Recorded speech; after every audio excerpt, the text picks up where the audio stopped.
Father, Son, and the Holy Spirit. Amen.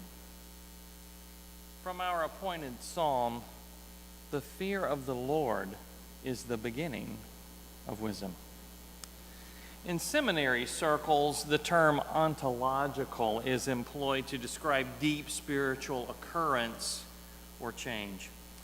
It is often associated with the something that happens within us on the occasion of a sacrament. I remember after some of my classmates were ordained into the diaconate, some dioceses did that before you graduated from seminary. When they would return from their ordination, when we would see them in the hall, the joke was, hey, there's a little something different about you. It's because there was an ontological change. Anyway, this stipulation is one of the differentiating factors between liturgical and other practices within the greater church. Take the Eucharist, for example. At communion, due to our belief of real presence of the Holy Spirit being here during the time of communion, we, as Episcopalians, we believe something is happening on a deep spiritual level. The Spirit communes with us to nourish and provide meaningful understanding. So it's nourishing and it provides understanding. So we are equipped to leave this place then shortly thereafter and pursue our Christian living for another week until we return again next Sunday, famished and fatigued from this day-to-day Christian struggle. And we are in need again of spiritual communing.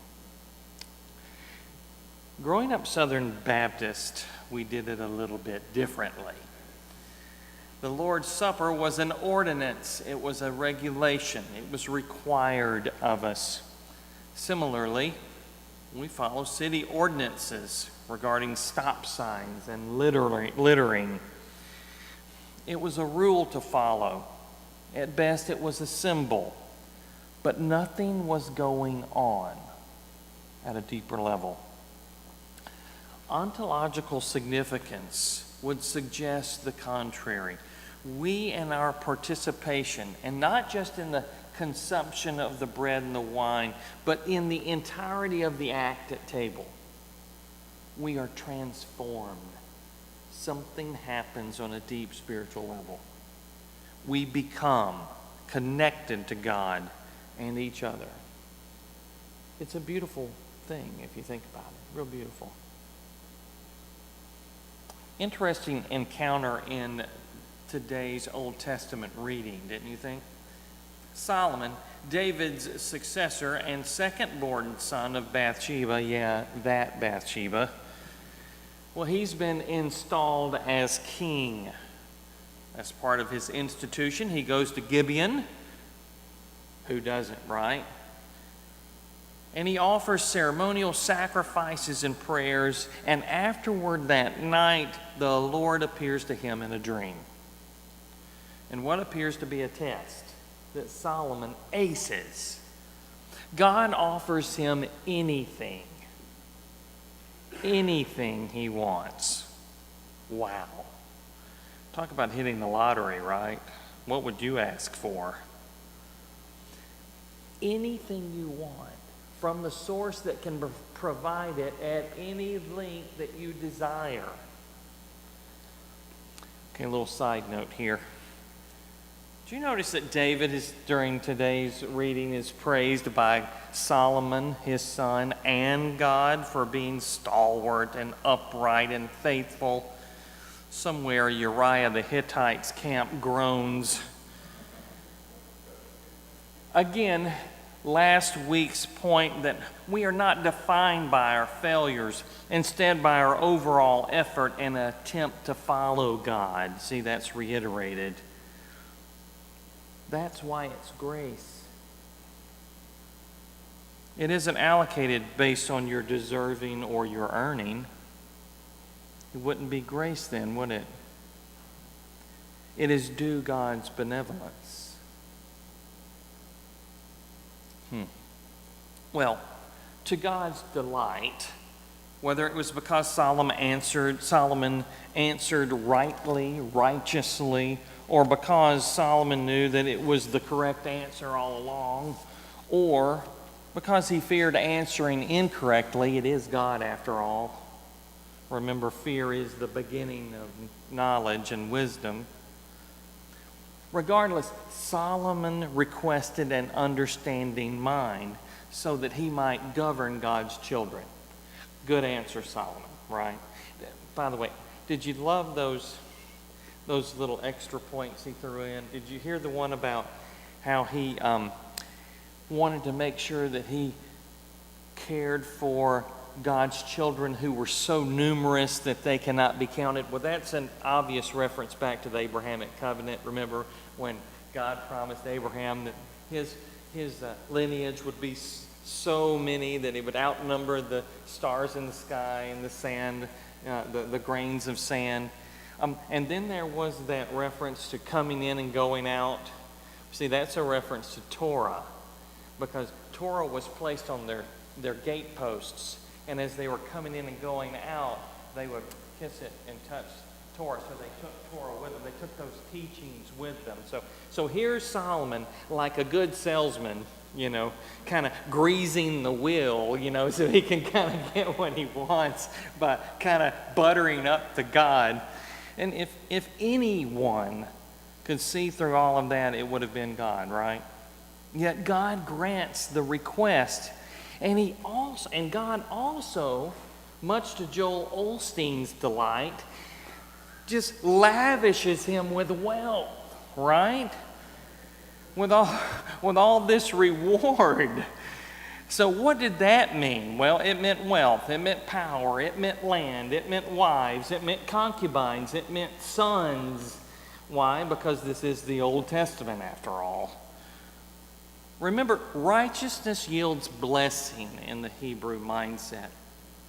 Later, Solomon is admonished to keep the Torah or else, because if he didn't, that would be wickedness, and then he would get the whammy, comparable judgment. Blessings galore, and then judgment, heavy. That's the Old Testament idea of righteousness. So the story is consistent with the Old Testament narrative purposefully, but something is unique. Here's the catch.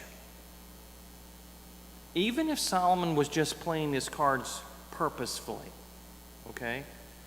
He was just trying to be shrewd with the way he was setting it up. There is an underlying intent that is detected. He is already wise enough to recognize that his success in such a critical, significant role as king, well, it was going to be dependent on an intimate relationship with God. He was aware of Saul's downfall. It didn't go well for Saul at the end. He also had witnessed firsthand the highs and lows of David's reign. So to avoid similar, he desired a connection. He wanted to commune with God continually. He was truly wise. Proverbs is one of our faith's books of wisdom, and it repeats today's psalm. A little bit different. It goes something like this. The fear of the Lord is the beginning of knowledge. Fools despise wisdom and instruction. Now, most likely both references infer that Torah is that source, is that way to wisdom.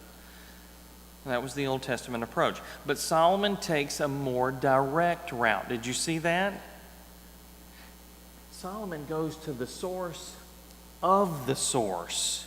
He wants something deeper, more ontological, not just academic.